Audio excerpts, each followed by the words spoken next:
Et bonjour à tous, on se retrouve aujourd'hui pour les résultats de NXT du 4 novembre 2020.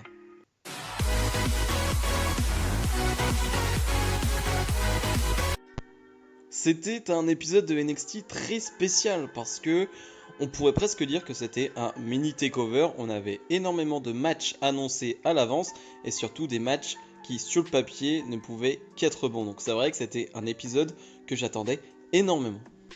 On débute par Ember Moon face à Dakota Kai. Et très honnêtement, c'était un excellent match, vraiment de plus de 10 minutes. Donc déjà, ils leur ont donné pas mal de temps. J'ai eu peur pour certains matchs, pour un show de 2 heures comme ça, voilà, qu'ils leur donnent pas énormément de temps et qu'on ne puisse pas forcément les voir briller. Et là, pour le coup, si. Même si on a un début de match qui m'a un peu, pas choqué, mais disons, m'a un peu laissé de côté, dans le sens où bon, voir Dakota Kai et Ember Moon faire du travail au sol pendant 3, 4, 5 minutes, c'est pas vraiment ce que je voulais. C'est pas vraiment ce que je voulais voir dans ce match. C'était bien fait, c'était bien réalisé, la technique était bonne, mais c'est pas vraiment ce que je voulais entre Ember Moon et Dakota Kai. Et du coup, ça m'a un peu laissé de côté, mais la suite du match est vraiment super, avec une Ember Moon qui est vraiment en forme. Alors, physiquement, bref, on verra, ça, je vous laisserai vous faire votre avis, mais tu sens qu'elle est bien. Ça doit être son deuxième ou troisième match depuis son retour.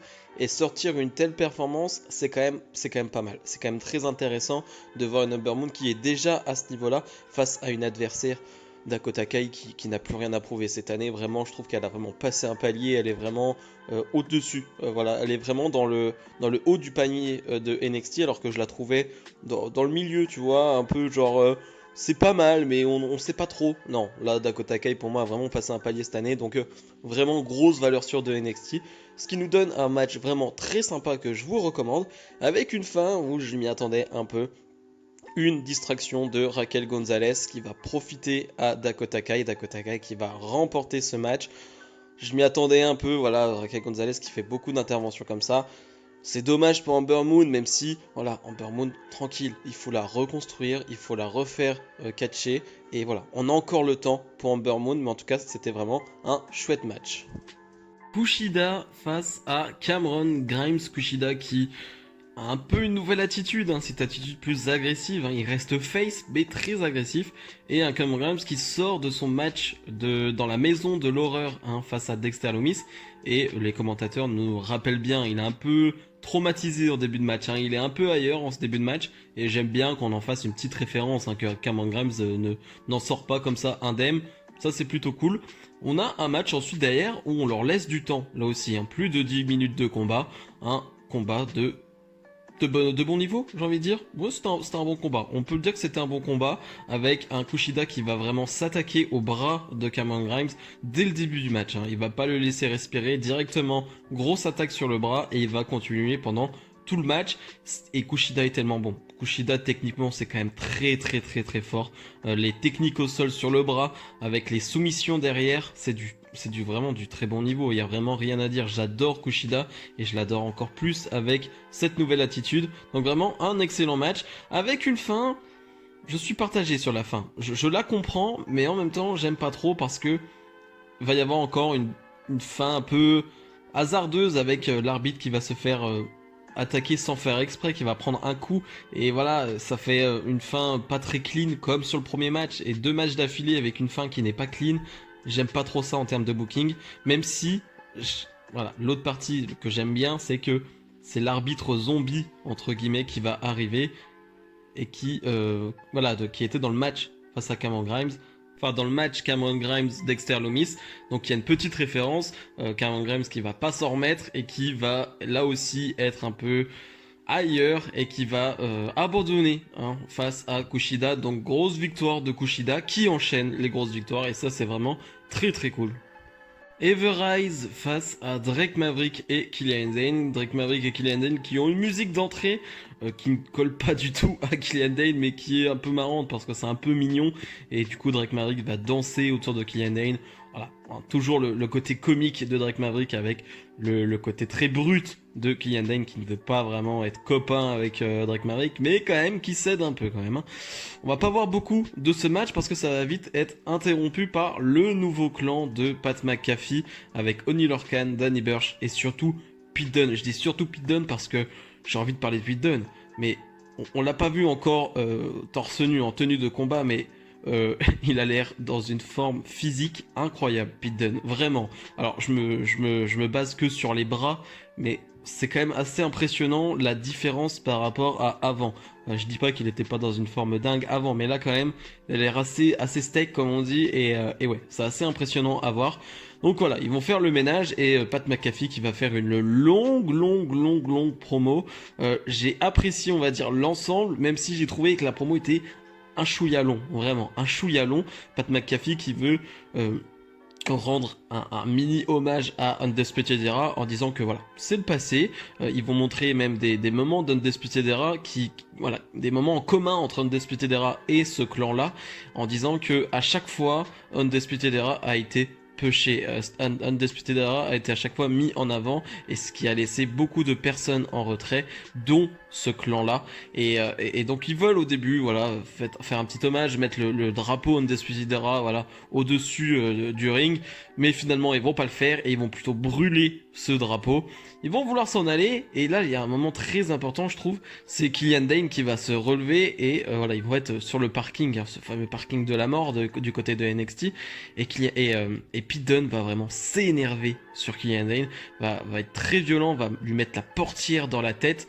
Mais on va avoir un Pat McAfee qui va même dire ouais, Pete Dunne, on en reparlera de ça parce que c'était un peu bizarre, un peu trop violent, Pete Dunne, et ils vont s'en aller et on va voir du sang partout. Voilà, j'ai trouvé que c'était très impressionnant, que c'était plutôt bien réalisé. Voilà, on cache avec la portière pour pas, voilà, qu'on voit tout, mais bien réalisé, impressionnant. Ça monte un Pete Dunne assez fou, assez revanchard, et vraiment j'ai apprécié ce moment, et l'ensemble du segment, même si encore une fois la promo était longue. Voilà, ça met quand même bien en avant ce groupe, et Pat McAfee est très doué pour ça. Donc bravo quand même à Pat McAfee. Tony Storm face à Shotzi Blackheart. Un match de pareil, plus de 10 minutes. Je suis partagé sur ce match, vraiment partagé, parce que je n'ai pas du tout apprécié la première partie du match. Il y a un botch en plus de Shotzi Blackheart, hein, je vais essayer de pas en tenir compte, mais il y a quand même un gros botch de Shotzi Blackheart. Et le rythme est pas bon, le rythme est vraiment pas bon sur le début de match, et ça manque d'intensité. Franchement, un match entre Tony Storm et Shotzi Blackheart, je pensais justement que ça allait frapper fort, que ça allait cogner fort, et ça manque d'un truc sur la première partie du match. Par contre, sur la deuxième, ok, on a tout ça, on a un rythme qui s'accélère, on a des filles qui vont frapper fort et qui vont même prendre des risques. Après, on a l'habitude avec Shotzi Blackheart, toujours, faut qu'elle prenne un risque au moins une fois dans un match. Mais voilà, la deuxième partie est cool, et je suis aussi partagé parce que j'ai détesté cette fin de match et cette après-match. Vraiment, j'ai détesté. Et vraiment, ça me saoule de dire ça parce que j'adore toutes les filles qui vont être impliquées dans ce segment, mais j'ai détesté. Voilà, déjà on a une fin de match où les deux vont être décomptés à l'extérieur, Shotzi Blackheart qui va revenir à 9, l'arbitre qui va arrêter de compter, alors que Tony Storm est quand même encore en dehors du ring, hein, donc il aurait pu compter jusqu'à 10. Non, il va arrêter de compter, on va avoir un zoom sur l'écran, on va retrouver Candice LeRae qui a perdu son opportunité pour le titre face à Yoshirai, parce que Shotzi Blackheart est venu en aide à Yoshirai, et Candice LeRae qui va écraser le tank de Shotzi Blackheart. Mais Tony Storm, avant ça, en a profité pour faire un roll-up pour gagner ce match. Donc déjà, encore une fin qui n'est pas clean, qui n'est pas nette, et ça j'aime pas. Ça fait 3 matchs sur 4 quand même, là, il me semble. Ouais, 4 matchs sur 5, je sais plus exactement, mais en tout cas, ça fait trop de matchs avec des fins pourraves. Et la fin de match, donc le segment de fin de match, où Shotzi Blackheart va pleurer parce que son tank est cassé. Ok, bon, les gars, je veux bien que ça soit important, mais on parle d'un objet, d'un tank, enfin bref, je trouve ça complètement stupide, avec une Tony Storm qui va, là pour le coup, va pas jouer le rôle de heel, va même essayer de consoler un peu Shotzi Blackheart, mais bref, j'ai trouvé cette fin débile, vraiment très débile. Pleurer pour un tank, c'était très fake, ça faisait très bête, enfin bref, j'ai vraiment détesté. Le main event, Velvet in Dream face à Tommaso Ciampa. Un main event qui sous le papier te semble bien, mais si tu y réfléchis, c'est quand même 2 heals, donc c'est quand même assez bizarre. Je savais pas trop où me placer en tant que spectateur, en tant que fan. Je savais pas vraiment où me mettre, hein, parce que voilà, il n'y a pas vraiment de babyface dans ce match. C'est un peu compliqué, et c'est un match qui est sympa, sans plus en fait. Sympa sans plus. Une construction de match qui est particulière, on va dire, où il y a quoi, quasiment 15 minutes de combat, ou enfin en étant franc, je crois qu'il y a quoi, sur 15 minutes, 14 minutes de domination de Ciampa, quelque chose comme ça. C'est vraiment quasiment presque un passage à tabac de Velvet in Dream. Quasiment. Je dis quasiment parce que Velvet in Dream, ah oui, 1 minute de comeback, et allez, sur les 15 minutes, des fois il a mis un coup de pied, hein, on va dire ça, de temps en temps il a mis une petite droite, un petit coup de pied. Mais dans l'ensemble, vraiment, c'est du 99%, 1%. Et vraiment, ça commence à être bizarre cette histoire avec un Velvet in Dream qui perd tous ses matchs, ou presque, et un Velvet in Dream qui se fait passer à tabac encore une fois.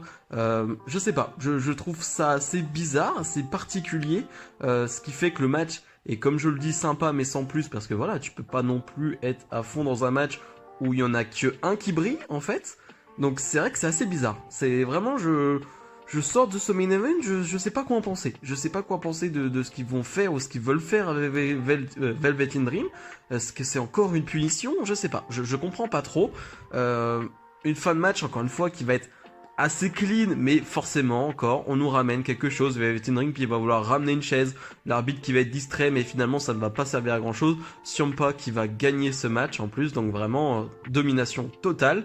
Mais ouais, j'en sors de ce main event assez déboussolé, j'ai envie de dire. Bilan de ce NXT, un NXT qui voulait profiter de la good vibes, hein, vraiment de ce NXT Halloween Havoc, hein, qui était excellent et qui a fait vraiment d'excellentes audiences lui aussi. Donc voilà, ils voulaient en profiter, ils ont mis des gros matchs. C'est plutôt réussi, même si, voilà, et c'est quand même rare de le dire du côté de NXT, les fins de match sont loupés. Pour la plupart du match, pour des matchs, 90% des matchs, les fins de match sont loupés. Les fins de match ne sont pas clean, ne sont pas décisives, et ça me plaît pas. Ça me plaît pas du côté de NXT, c'est pas ce que je veux. Quand ça le fait du côté de Raw, SmackDown, je déteste, mais j'ai l'habitude. NXT ne m'a pas habitué à ce genre de fin de match, et j'aime pas ça. Vraiment, je déteste ça, ce qui fait que j'ai quand même un léger goût amer dans la bouche, même si les matchs étaient pour le coup la plupart du temps excellents. Si vous avez aimé cette vidéo, comme d'habitude, n'hésitez pas à mettre le petit pouce bleu et à vous abonner. Voilà, on est bientôt aux 400, enfin je dis bientôt, on est presque aux 400. J'aimerais bien atteindre les 400 avant la fin d'année. Nous, on se retrouve dès samedi pour la review de SmackDown. Salut, salut!